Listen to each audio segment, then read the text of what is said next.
Assalamualaikum warahmatullahi wabarakatuh. Selamat datang kembali di pelajaran PPKN bersama saya Ibu Aminah.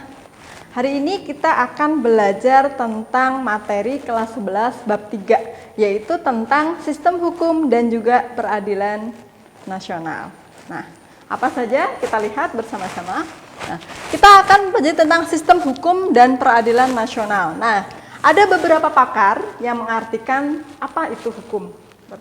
Seperti yang kita ketahui bahwasanya negara Indonesia adalah negara hukum sesuai dengan isi dari pasal 1 ayat 3 Undang-Undang Dasar 1945. Nah, di sini banyak pakar yang mengartikan hukum. Yang pertama kita lihat saja misalnya Prof. Myers di sini. Pertimbangan kesusilaan ditujukan kepada tingkah laku manusia yang menjadi pedoman bagi penguasa negara dalam melaksanakan tugasnya. Nah, itu merupakan pengertian hukum menurut Prof. Meyer. Nah, kita lihat yang lain lagi. Misalnya menurut Simorangkir, hukum adalah peraturan-peraturan yang bersifat memaksa yang menentukan tingkah laku manusia dalam lingkungan masyarakat, yang dibuat oleh badan-badan resmi yang berwajib. Nah, di sini apabila melanggar, maka ada hukumannya. Nah, ini menurut Simorangkir. Oke. Kemudian kita ambil contoh satu lagi, misalnya pengertian hukum menurut Tirta Atmijaya. Hukum adalah semua aturan atau norma yang harus dituruti dalam tingkah laku tindakan-tindakan dalam pergaulan hidup. Jadi, dengan ancaman mesti mengganti kerugian jika pelanggar aturan-aturan itu akan membahayakan diri sendiri atau harta, misalnya kehilangan kemerdekaannya, didenda, dan sebagainya. Nah, ini pengertian hukum menurut Tirta Atmijaya. Nah, jadi dari sini, dari pengertian ini, 4 tokoh ini mengartikan hukum sesuai dengan pendapatnya masing-masing dan kurang lebih adalah sama ya. Nah, jadi hukum itu adalah suatu peraturan yang dibuat oleh badan tertentu, kemudian bersifat memaksa dan juga akan ada sanksi apabila seseorang melanggarnya. Oke, nah sekarang kita lanjutkan tentang unsur-unsur yang ada di dalam hukum. Nah, unsur-unsur dalam pengertian hukum yang pertama di sini peraturan mengenai tingkah laku manusia dalam pergaulan masyarakat. Seperti yang kita ketahui bahwasanya hukum di sini termasuk ke dalam norma yang ada di Indonesia, norma hukum, sehingga ditelaah lebih lanjut ke dalam sistem hukum. Kemudian yang kedua adalah peraturan itu diadakan oleh badan-badan resmi yang berwenang. Jadi peraturan itu ada yang membuatnya, dan yang membuatnya ini bukan orang sembarangan, tetapi memang sudah diberikan kewenangan untuk membuat aturan-aturan resmi ini. Kemudian yang ketiga, peraturan tersebut bersifat memaksa. Nah, jadi semua orang di sini diwajibkan untuk mematuhinya, sehingga ada unsur paksaan ya. Kemudian adanya sanksi yang tegas terhadap pelanggar peraturan tersebut. Adanya sanksi yang tegas terhadap seseorang apabila melanggar hukum tersebut. Nah, ini adalah unsur-unsur yang ada di dalam hukum. Hukum itu yang pertama mengenai peraturan tingkah laku manusia di dalam masyarakat, kemudian dibuat oleh badan-badan resmi, kemudian bersifat memaksa, dan yang terakhir adalah akan ada sanksi apabila seseorang melanggarnya. Nah, dari unsur-unsur ini maka kita bisa mengambil kesimpulan bahwasanya sistem hukum yang telah dikemukakan di atas tadi, dimaksudkan dengan sistem hukum adalah suatu kesatuan hukum yang berlaku pada suatu negara tertentu yang dipatuhi dan ditaati oleh setiap warga negaranya. Seperti itu. Nah, selanjutnya karena kita nanti akan bahas tentang sistem hukum, kalau hukumnya tadi adalah suatu peraturan, maka sistem hukum itu apa? Apa yang dimaksud dengan sistem hukum? Kita ambil kata terlebih dahulu sistem. Nah, yang dimaksud dengan sistem adalah suatu susunan kesatuan yang masing-masing tidak berdiri sendiri, artinya saling bekerja sama, tidak bekerja sendirian, tetapi berfungsi membentuk kesatuan secara keseluruhan dan saling terkait. Kemudian kalau kita artikan, nah kalau sistem tadi adalah satu kesatuan yang saling berkaitan, sedangkan hukum adalah suatu peraturan yang ada dalam masyarakat, sehingga apabila kita gabungkan, yang dimaksud dengan sistem hukum adalah, nah ini kita ambil di Indonesia, keseluruhan peraturan hukum yang diciptakan oleh warga negara, di sini maksudnya adalah negara itu sendiri, negara Indonesia, dan berlaku bagi seluruh masyarakat yang berpedoman pada Undang-Undang Dasar Negara Republik Kesatuan Indonesia. Nah, jadi karena ini adalah sistem hukum yang ada di Indonesia, maka keseluruhan peraturan itu yang sudah dibuat oleh negara Indonesia melalui pihak yang berwenang tadi dan ditujukan untuk seluruh lapisan masyarakat yang ada di Indonesia sesuai dengan Undang-Undang Dasar 1945. Selanjutnya di sini kita akan membahas tentang penggolongan hukum yang ada di Indonesia. Nah, berdasarkan penggolongannya hukum di Indonesia itu dibagi menjadi beberapa. Yang pertama yaitu adalah berdasarkan wujudnya, yang kedua berdasarkan bentuknya, berdasarkan ruangnya, berdasarkan waktu, kemudian berdasarkan pribadinya, ditujukan kepada siapa, kemudian berdasarkan isinya, berdasarkan tugas dan juga fungsinya. Nah, yang pertama berdasarkan wujudnya ada hukum subjektif dan juga ada hukum objektif. Sedangkan berdasarkan bentuknya ada hukum tertulis dan juga hukum tidak tertulis. Kalau kita lihat di sini berdasarkan ruangnya ada hukum lokal yang berlaku di dalam masyarakat untuk regional, lokal itu sendiri. Kemudian hukum yang berlaku secara nasional, seluruh Indonesia. Kemudian ada hukum yang berlaku untuk internasional. Kemudian hukum dibagi berdasarkan waktu berlakunya.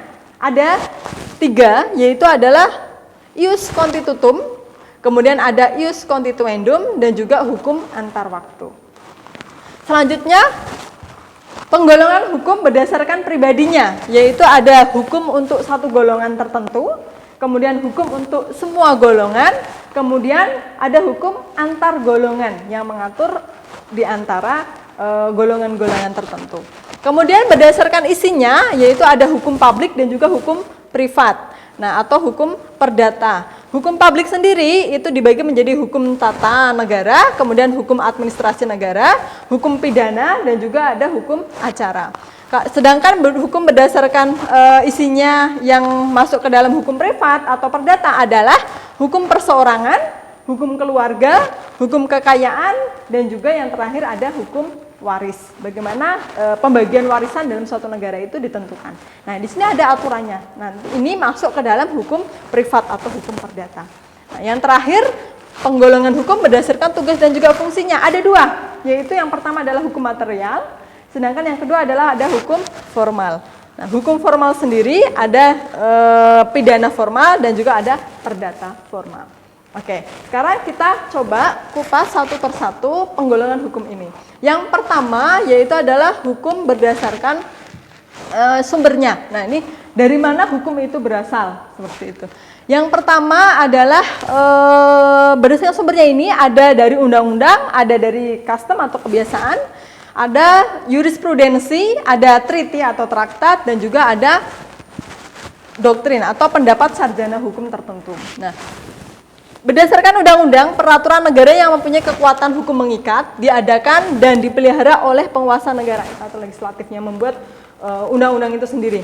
Kemudian berdasarkan kebiasaannya, hukum yaitu adalah perbuatan manusia yang tetap dilakukan secara berulang-ulang sehingga ini menjadi satu peraturan tertentu dalam suatu negara.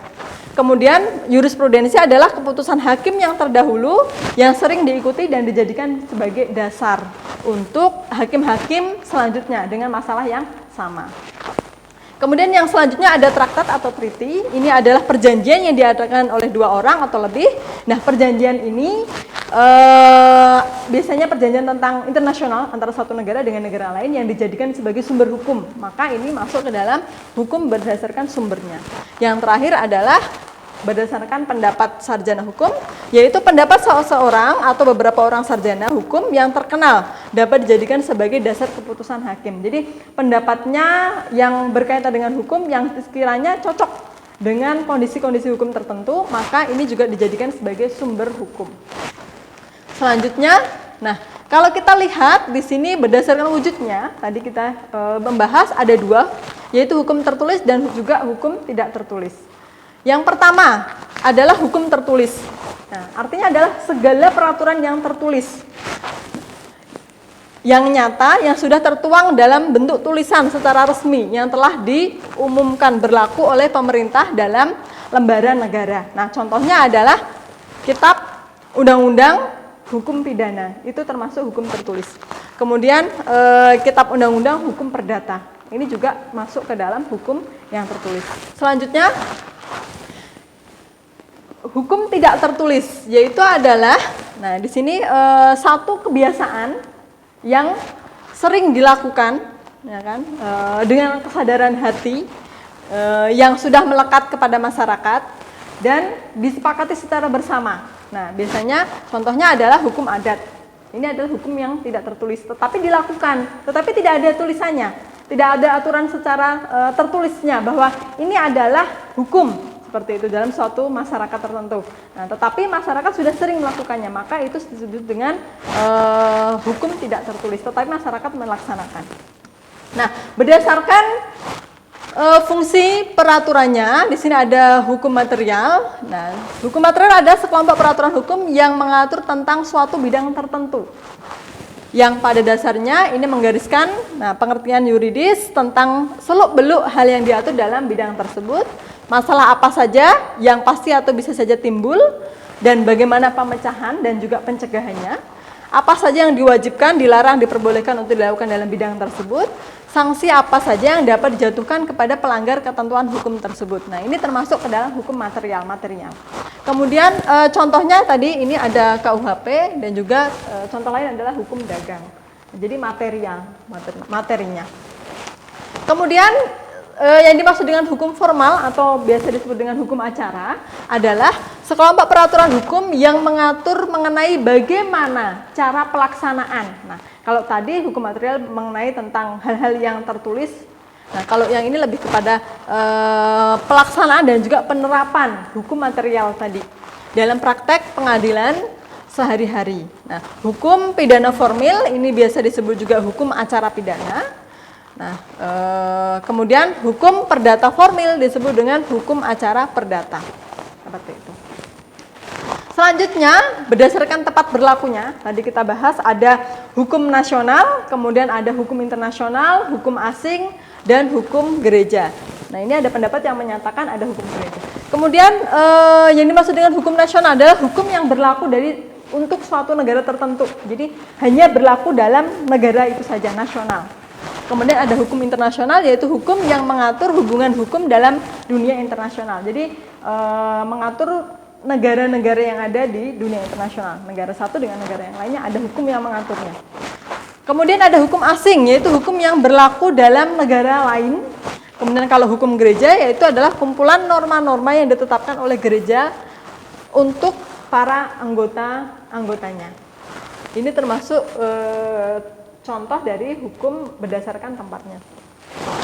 Kemudian kalau menurut waktunya, nah tadi ada ius constitutum atau disebut dengan hukum positif. Nah, hukum positif ini adalah hukum yang berlaku saat ini. Hukum positif, jadi hukum yang berlaku saat ini. Kemudian ada yang kedua ada hukum constituendum atau hukum yang diharapkan berlaku ada dalam masyarakat yang akan datang. Jadi sekarang ini sudah dibuat peraturannya, tetapi belum berlaku. Diberlakukannya adalah nanti, misalnya sesuai dengan tanggal ditetapkan hukum tersebut. Maka hukum tersebut disebut dengan hukum atau ius constituendum. Kemudian yang terakhir ada hukum alam, yaitu hukum yang berlaku tanpa batas waktu. Itu disebut dengan hukum alam. Selanjutnya, menurut sifatnya ini ada dua, yaitu yang memaksa seseorang untuk menaati hukum tersebut, dan yang kedua yaitu adalah hukum yang mengatur. Nah, hukum yang dapat dikesampingkan bila pihak tertentu telah membuat sendiri aturan tersebut. Jadi mengatur, tujuannya adalah untuk mengatur seperti itu, bukan untuk memaksa. Nah, Di sini berdasarkan sifatnya, ini hukum yang ada. Nah, oke. Sampai di sini pelajaran tentang sistem hukum dan peradilan nasional. Selanjutnya kita akan bahas pada pertemuan selanjutnya. Terima kasih, sampai jumpa lagi di pertemuan selanjutnya. Wassalamualaikum warahmatullahi wabarakatuh.